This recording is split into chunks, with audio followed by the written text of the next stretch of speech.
Début ce lundi à la Cour constitutionnelle des examens des contentieux électoraux. Environ 2000 cas sont sur la table de la plus haute cour, parmi lesquels en priorité ce lundi la situation des candidats invalidés pour fraude. Plus de 600 jours après la chute de Bunagana entre les mains des terroristes du M23, l'indignation grandit dans le reste du pays. Le prix Nobel de la paix demande à ce que le ton soit haussé. Des activistes des mouvements citoyens ont été arrêtés samedi pour avoir manifesté contre cette occupation. Situation confuse au Sénégal après le report des élections du 25 février par le président sortant qui n'est pas candidat. Les candidats ont appelé la population à manifester à travers le pays, un appel très suivi par la population, notamment à Dakar, la capitale. Aux dernières nouvelles, Internet a été coupé dans le pays. Mesdames et messieurs, bonjour. Contentieux des résultats des législatives en République démocratique du Congo. Début des audiences ce lundi à la Cour constitutionnelle. Environ 2000 cas. Parmi ces requêtes figurent celles des invalidés de la CENI pour fraude. Il y a 3 semaines, 8 jours avaient été accordés aux candidats pour déposer leur recours selon les dispositions des articles 73 et 74 de la loi électorale en vigueur. D'après les résultats provisoires des législatives nationales, l'Union sacrée de la nation, la famille politique du chef de l'État, Félix Tshisekedi, compte plus de 400 députés nationaux avec le parti présidentiel UDPS en tête.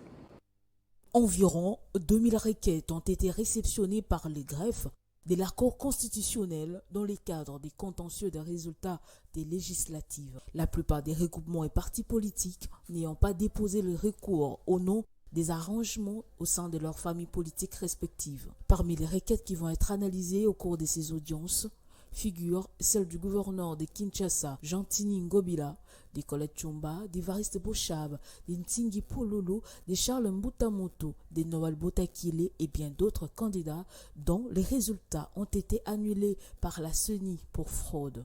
Après le vote du 20 décembre dernier et la publication des résultats provisoires par la CENI, les candidats malheureux à la députation nationale avaient 8 jours pour déposer leur recours devant la haute cour. Ce délai légal a expiré le 21 janvier 2023. L'arrivée du terme étant tombée un dimanche, le greffe de la Cour l'a attendu au lundi 22 janvier.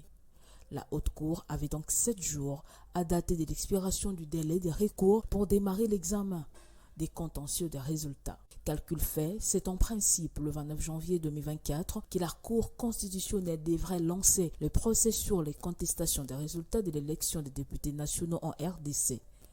On ne s'est pas expliqué à ce stade ces retards qui risquent d'avoir une incidence sur les calendriers réaménagés de la CENI.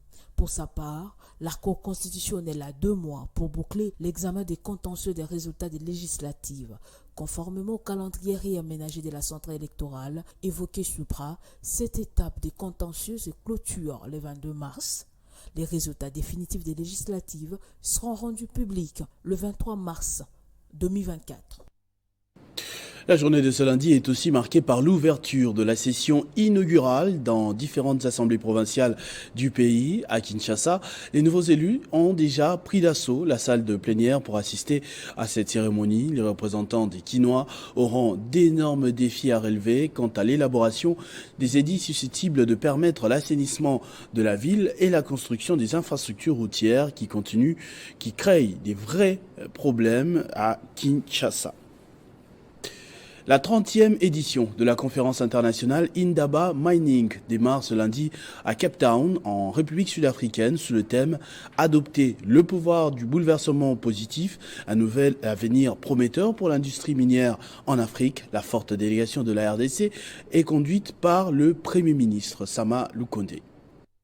Représentant le président de la République Félix-Antoine Tshisekedi, le Premier ministre Jean-Michel Sama Lukonde conduit une forte délégation congolaise à ses assises de 3 jours. La 30e édition de la conférence minière internationale Indaba s'ouvre donc ce lundi 5 février à Cape Town en Afrique du Sud et elle est placée sous le thème « Adopter le pouvoir du bouleversement positif, un nouvel avenir prometteur pour l'industrie minière en Afrique ». La délégation congolaise est notamment composée de la ministre des Mines, des mandataires publics, des membres de la FEC, des gouverneurs et des directeurs généraux de l'autorité de régulation de la sous-traitance dans le secteur privé. Ce forum de 3 jours se propose de susciter le changement et de stimuler les investissements dans le secteur minier et celui de l'énergie à travers l'Afrique. Jean-Michel Samaloukonde aura donc l'occasion de défendre la vision de la République démocratique du Congo et de porter les attentes et les aspirations de ces secteurs essentiels de l'économie du pays. Au cours de cette première journée des travaux, l'agenda prévoit des allocutions présidentielles, notamment celle du président sud-africain Cyril Ramaphosa. Indaba Mining est une plateforme exclusive qui favorise le dialogue et la collaboration pour propulser le développement, l'investissement, la sécurité et la durabilité dans les secteurs miniers. Dans l'est du pays, les inquiétudes enflent plus de 600 jours après l'occupation de Bunagana par les terroristes du M23 pour le prix Nobel de la paix Denis Mukwege qui interpelle les autorités. Le monde ne devrait pas fermer les yeux face à cette situation d'une extrême gravité. Il dénonce une énième guerre d'agression aux conséquences cruelles. Plus de 600 jours déjà depuis que les terroristes du M23 occupent une bonne partie de l'est de la République démocratique du Congo. Une situation à la base d'un déplacement massif des populations qui ne savent plus à quel sens se vouer, vivant ainsi le calvaire au jour le jour. La ville de Goma, chef-lieu de la province du Nord Kivu, qui n'est pas loin de la menace rwandaise, a été récemment la cible d'une bombe larguée par les M23 soutenus par le Rwanda, d'après le porte-parole de l'armée nationale. Ce tableau sombre de la situation sécuritaire a suscité plusieurs réactions au sein de l'opinion publique. Le cas du prix Nobel de la paix, le docteur Denis Mukwege, qui a sur son compte X, ancien Twitter, interpellé les autorités sur cette énième guerre d'agression qui a aggravé considérablement la crise humanitaire et entraîné des violations sérieuses du droit humanitaire et droits humains. Le monde ne peut continuer à fermer les yeux sur cette tragédie, a déclaré le candidat malheureux à la présidentielle, Denis Mukwege. Commémorant les 600 jours de l'occupation de Bunagana devant le palais du peuple, quelques militants de la Lucha ont été interpellés. En réaction, ce mouvement citoyen a dénoncé l'arrestation de ces militants, exigeant ainsi leur libération immédiate. La crise sécuritaire dans l'est du pays a même empêché les populations de cette partie de la RDC de participer aux élections du 20 décembre. Le gouvernement congolais est donc appelé à libérer Bunagana plus de 600 jours après son occupation. La montée des eaux du fleuve Congo a fait plusieurs victimes dans la province de l'Équateur. Face à cette catastrophe, le gouvernement de la République a décidé d'aller au secours de ses compatriotes avec une assistance conduite par le directeur général de la Caisse de solidarité nationale et des gestions humanitaires des catastrophes, M. Raymond Bongolo. Suite aux récentes inondations en RDC, dont la province de l'Équateur est comptée parmi les victimes, le gouvernement congolais s'est montré très préoccupé au plus haut point, raison pour laquelle il a dépêché le directeur général de la Caisse des solidarités nationales et gestion humanitaire des catastrophes en Mbandaka. Juste après son atterrissage, le DG a présenté ses civilités au gouverneur de cette province, Bobo Boloko. Vous le savez, lors du dernier conseil de ministres, son Excellence Félix Antoine Tshilombo, le président et le chef de l'État, avait instruit le gouvernement à travers le ministère des Affaires sociales, Action humanitaire et Solidarité nationale d'assister les victimes des inondations qui ont secoué 15 provinces de la République démocratique du Congo. On a d'abord retenu 3 provinces prioritaires, la ville de Kinshasa, la ville de Kananga et la ville de Mbandaka. La semaine passée, nous avons assisté 1000 ménages affectés à Kinshasa, plus principalement le site Force Navale, le site Maman Zézé.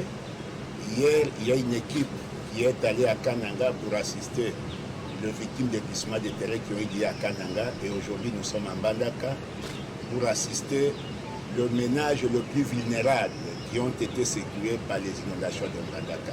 Cette intervention humanitaire du gouvernement central de la République démocratique du Congo est la résultante d'une décision du Conseil des ministres, telle que voulue par le président de la République, Félix Antoine Tshisekedi Tshilombo. Ce n'est pas une faveur, mais plutôt de la méritocratie. Partant de ses compétences avérées dans la gestion de la chose publique, la femme congolaise réclame sa participation dans la gouvernance du pays. Le mouvement des femmes congolaises poursuit sa démarche de sensibilisation sur l'engagement patriotique des femmes. Il a organisé dimanche une activité dénommée lobbying et plaidoyer de haut niveau pour la parité en République démocratique du Congo. Cette journée est consacrée à la sensibilisation des femmes avec l'objectif de renforcer les lobbyings et les plaidoyers pour l'égalité homme-femme afin de parvenir à des changements significatifs à tous les niveaux de prise de décision. Elles se sont toutes réunies dimanche 4 février courant au restaurant 19 dans la commune des Gambais au nom de la femme congolaise pour réfléchir sur comment relever les défis pour permettre à la femme de participer activement à la gestion de la Ros Publica en tant que partie prenante. Toutes ces femmes appellent à la conscience de tous citoyens congolais afin de se soutenir pour réclamer leur place. Nous voulons participer.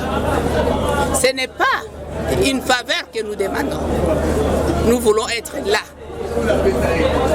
Participer, gérer ce pays avec tous les citoyens congolais.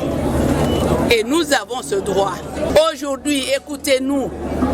Les femmes sont dans vos partis politiques. Les femmes sont ici. Les Congolais sont là.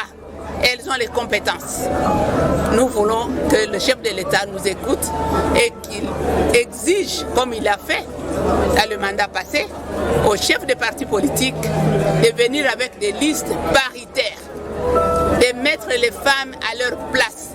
Notons que c'est une organisation du mouvement des femmes congolaises composée essentiellement de Madame Chantal Yelou Moulop, Madame Lusenge Julienne, Madame Faïda Mwangiloa, Madame Acacia Bandoubola, Madame Claudine Ndoussi, Madame Florence Bouloko, Madame Grace Lula, Madame Petronelle, Madame Belinda Luntadila, Madame Karine Kankou, Madame Mounongo Dominique, Madame Léonie Kandolo, Madame Véronique Kachala, Mademoiselle Saran Tamboué, Dorcas Poilelo, Lydie Mbaou et Madame Elodie Tamuzinda.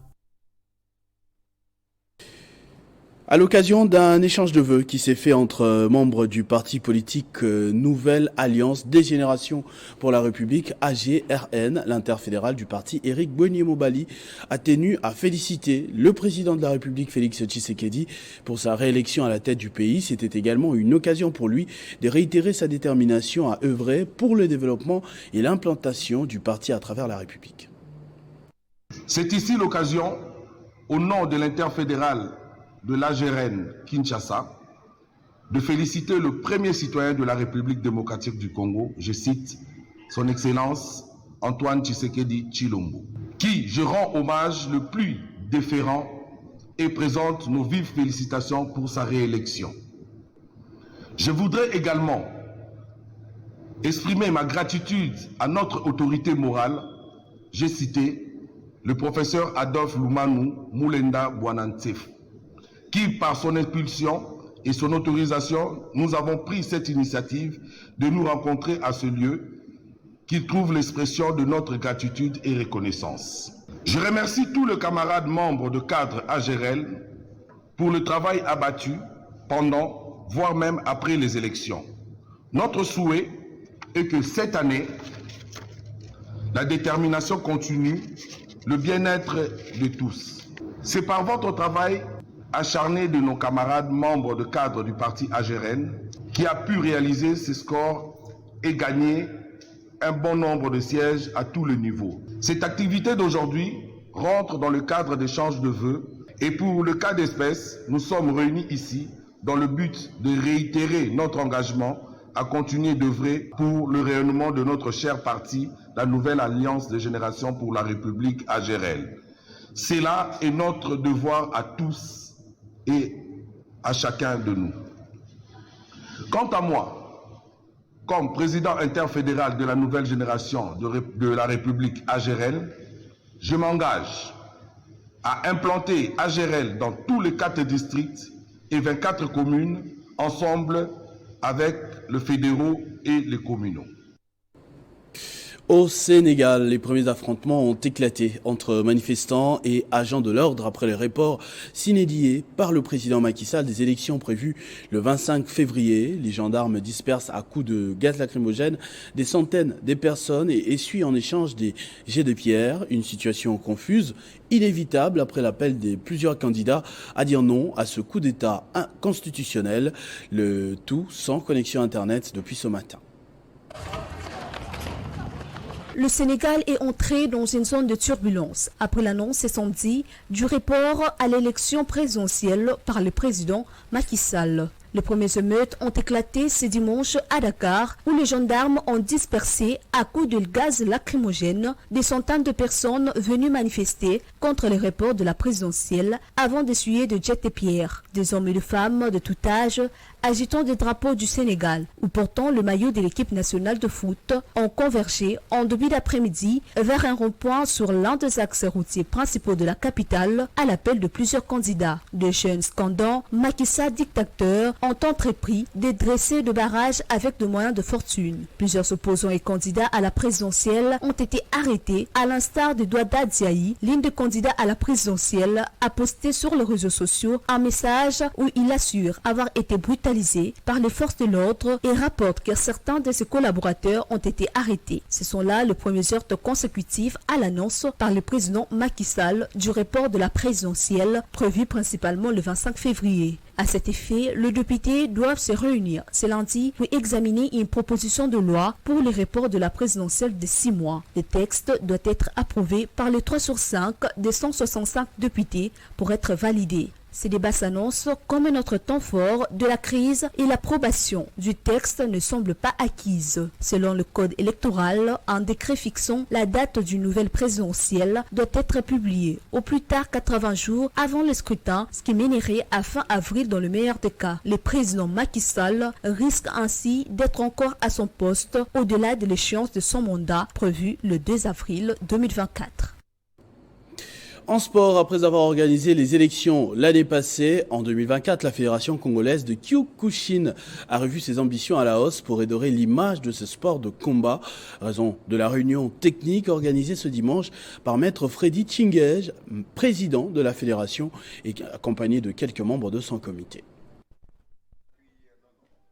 Une réunion technique et restreinte avec les représentants des différentes commissions spécialisées de la Fédération du Kyokushin de la RDC.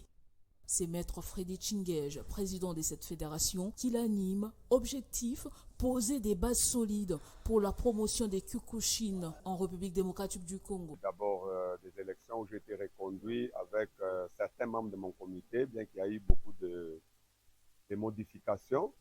Alors, il aurait fallu qu'on commence aujourd'hui par une réunion technique.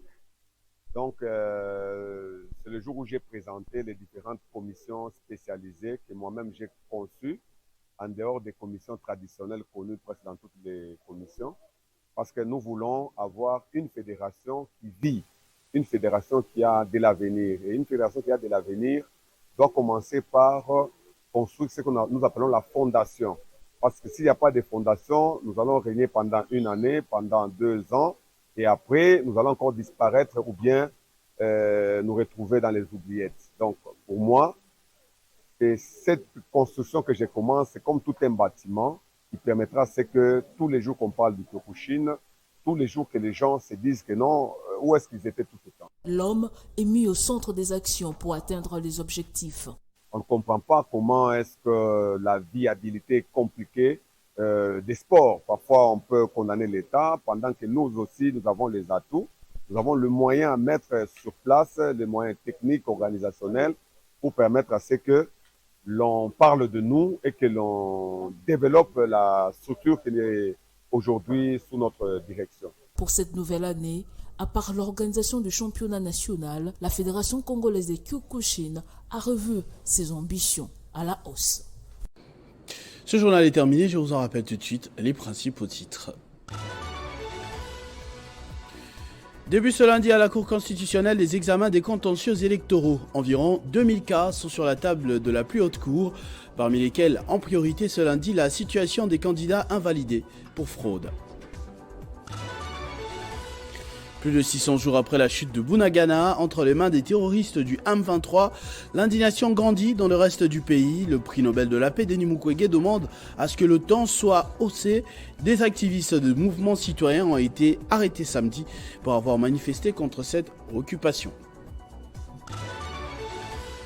Situation confuse au Sénégal après le report des élections du 25 février par le président sortant qui n'est pas candidat. Les leaders politiques ont appelé la population à manifester à travers le pays, un appel très suivi par la population, notamment à Dakar, la capitale.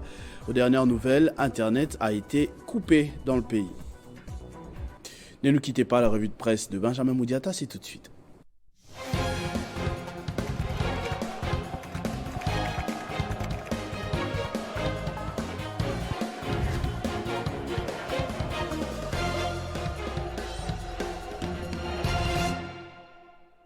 Benjamin qui va me rejoindre de l'autre côté du plateau. Bonjour et bienvenue. Bonjour à vous Christopher Ochokume, bonjour à tous. Un seul sujet à la une de votre revue de presse ce lundi, notamment la situation sécuritaire très confuse dans le Grand Nord. Eh bien, Christopher, d'après ce que relaient le journaux paru ce lundi à Kinshasa-la-Belle, la situation devient très inquiétante au niveau de Goma. Vive tension dans le Nord Kivu, les taux se resserrent à Goma et les titres à la une du tabloïd Econews, tel que vous pouvez le voir sur ces grands écrans. Eh bien, ce média renseigne dans ses colonnes intérieures que d'un côté, on a Goma qui vit dans la peur depuis qu'une bombe y est tombée, avec une forte progression de rebelles du 23 qui a fait en telle sorte qu'aujourd'hui, Goma est coupé de sa partie nord par la route de Rutshuru. De l'autre côté, il y a même de sources qui indiquent en effet qu'après l'occupation de Chacha et Kirotier, le M23 aurait désormais un accès direct sur le lac Kivu. Il contrôlerait la route reliant Goma à la province du Sud Kivu. Nouveaux affrontements dans l'Est, Corneille Nangaa revendique la prise de Chacha à 33 km de Goma. C'est un titre du journal Congo Nouveau. Ici, le chevalier de la plume nous rapporte, Christopher, que l'ancien président de la CENI, Corneille Nangaa, est réapparu le samedi 3 février dans une vidéo pour revendiquer la prise de Chacha. Ce contrôle aurait été, selon lui, le résultat d'une opération conjointe entre la coalition RDF M23 et son mouvement armé Alliance du fleuve Congo AFC, dont il avait annoncé la création fin novembre dernier à Nairobi. À en croire se dire Christopher, le M23 ne sont plus soutenus que par Paul Kagame, comme on le savait, mais aussi par Corneille Nangaa. Résolution de la crise au Sud Kivu, dialogue avec le M23. Fachi rappelle son nom, donc sa négation aux USA. Ceci représente l'autre manche du problème et c'est à la une du journal Congo Nouveau. Dans cet article, Christopher, on trouve des détails comme par exemple, c'est depuis plus de 600 jours aujourd'hui que Bunagana est assiégé par le M23. Ce média relaye noir sur blanc, Christopher, que plusieurs puissances à travers le monde demandent à Kinshasa de négocier avec le M23, mais Félix Tshisekedi reste droit dans ses bottes et refuse de négocier avec son agresseur. Merci beaucoup, Benjamin Moudiata, pour cette lecture transversale des journaux. C'est moi qui vous remercie, Christopher. À tous et à toutes également, merci de votre attention soutenue. Restez fidèles au programme de votre chaîne Télé 50. Vivez heureux, vivez 100 ans, mesdames et messieurs.